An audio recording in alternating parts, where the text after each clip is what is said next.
If you're 25, 35, even 45, and you feel like you keep restarting your financial life, this is for you. Before you chase any 2026 opportunity, before you buy a single stock, fund, or token, there are 3 contracts you have to sign with yourself, not with a broker, not with an app, with yourself. These 3 will decide whether you ever get rich or stay permanently stuck in start over next year mode. This isn't another list of 5 stocks to buy. This is the inner operating system. Contract 1 is the time contract. Here's the agreement.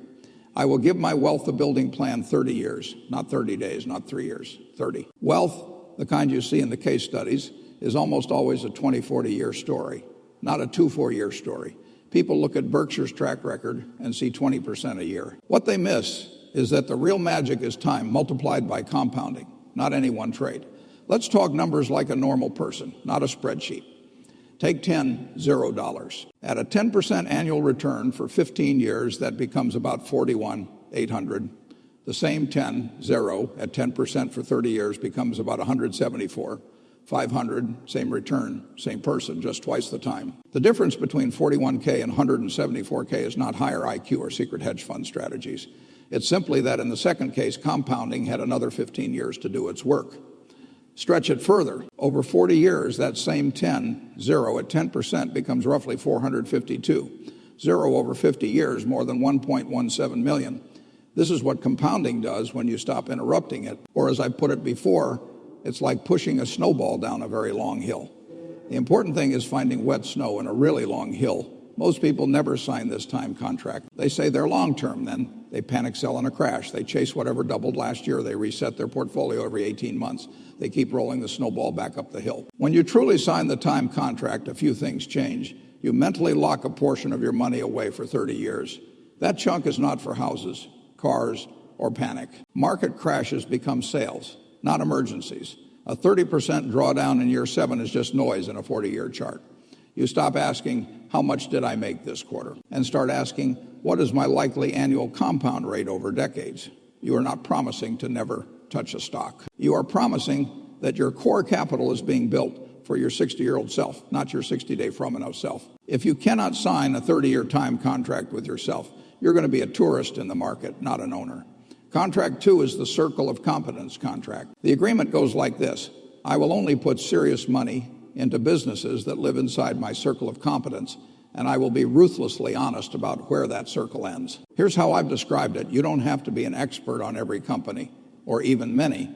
You only have to be able to evaluate a selected group of businesses within your circle of competence. The size of the circle is not very important. Knowing its boundaries is vital. Most investors blow up not because they're stupid, but because they refuse to admit, I don't know. They wander outside their circle because somebody on social media sounded confident. Your circle of competence is simply the industries you've worked in, the products you really understand as a customer, the business models you can explain on a blank sheet of paper without jargon.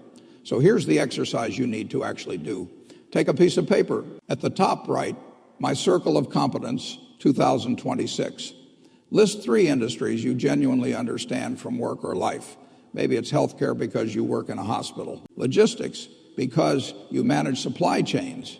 Consumer brands because you live and breathe marketing. Under each, write what you understand, how they make money, what drives costs, who the real decision makers are. Then make a commitment for the next few years. Most of your stock picking energy stays in that circle. What does that look like in practice? You don't rush into biotech because a friend made money there if you can't read a trial result. You don't load up on some complex derivative strategy because someone told you it prints money. You are completely comfortable watching hot sectors run without you because you know they're outside your circle. In 1999, everyone was sure the internet changed all the rules. In later years, people said the same about housing, crypto, you name it. There were plenty of fortunes made on paper in areas I didn't fully understand. I was content to sit it out. What counts for most people in investing is not how much they know, but how realistically they define what they don't know. Signing the Circle of Competence contract means you give up the illusion of being in on everything. You shrink your game to a field where you actually have an edge. You stop copying portfolios built on knowledge you don't have. Your wealth will come far more from avoiding stupidity outside your circle than from being a genius everywhere. Contract 3 is the no destruction contract. Never lose big. The famous line is, rule number 1, never lose money. Rule number 2, never forget rule number 1. People sometimes mock this, but your portfolio goes down all the time. Of course it does. Prices move. That isn't the point. Never lose money does not mean never see red on a screen. It means never take risks that can wipe you out or permanently destroy your ability to compound. There is a world of difference between a high-quality stock falling 30% in a bear market, then recovering and going on to make new highs. A leverage bet blowing up and forcing you to sell at the bottom, locking in a permanent unrecoverable loss. Once you devastate your capital, compounding works against you. Lose 50%, you need 100% just to get back to even. Lose 80%, you need 400%. That's what this rule is really about. Capital preservation. So the no destruction contract has 3 clauses: no leverage that can force you out, margin loans, over-leveraged real estate that only works if prices never fall. Any strategy where a price swing triggers a margin call or bankruptcy. No dumb debt. High-interest consumer debt while you speculate in high-risk assets. Borrowing to double down on something you barely understand. No over-concentrated bets you can't survive. Putting 100% of your net worth into a single stock, coin, or idea because you're sure you're right. To enforce this contract, use a pre-investment checklist. Before you put money into anything, answer 3 questions honestly. On paper, can this reasonably go to zero or near zero? A profitable, diversified business with real assets? Very unlikely. A single speculative token, a penny stock, a business with no product, entirely possible. If it does, am I still in the game? If this one position blows up, can you still live your life, pay your bills, and keep investing? If the answer is no, this would ruin me. The position is too big or too risky. Do I truly understand how this makes money? Not the slogan, not the hype, the actual mechanism. Who pays?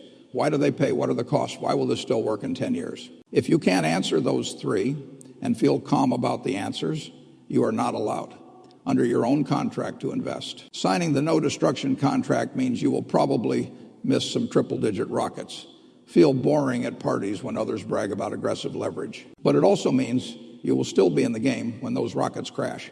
You give compounding the one thing it absolutely requires: survival. Put all 3 contracts together and you get a very different life as an investor. The average person in 2026 is chasing the next theme, the next 2026 stocks to buy, the next guru. You're going to do something quieter and far more powerful. You're going to say, I'm signing a time contract, 30 years of compounding. I'm done judging myself by 3-month returns. I'm signing a Circle of Competence Contract. I only bet big where I actually understand the game. I'm signing a no destruction contract. I will never take a risk that can knock me out of the compounding game. After that, picking funds, stocks, or businesses becomes mechanical. If it doesn't fit your time horizon, you pass. If it's outside your circle, you pass. If it can blow you up, you pass. What's left are fewer, clearer, calmer decisions. If you haven't signed these 3 contracts with yourself, you're not really investing. You're gambling with nicer language. Once you do sign them, markets will still be noisy, headlines will still scream, and fads will still come and go. But you'll have something most people never get: a framework that quietly pushes you year after year toward actually getting rich, instead of just feeling like you're doing something every January.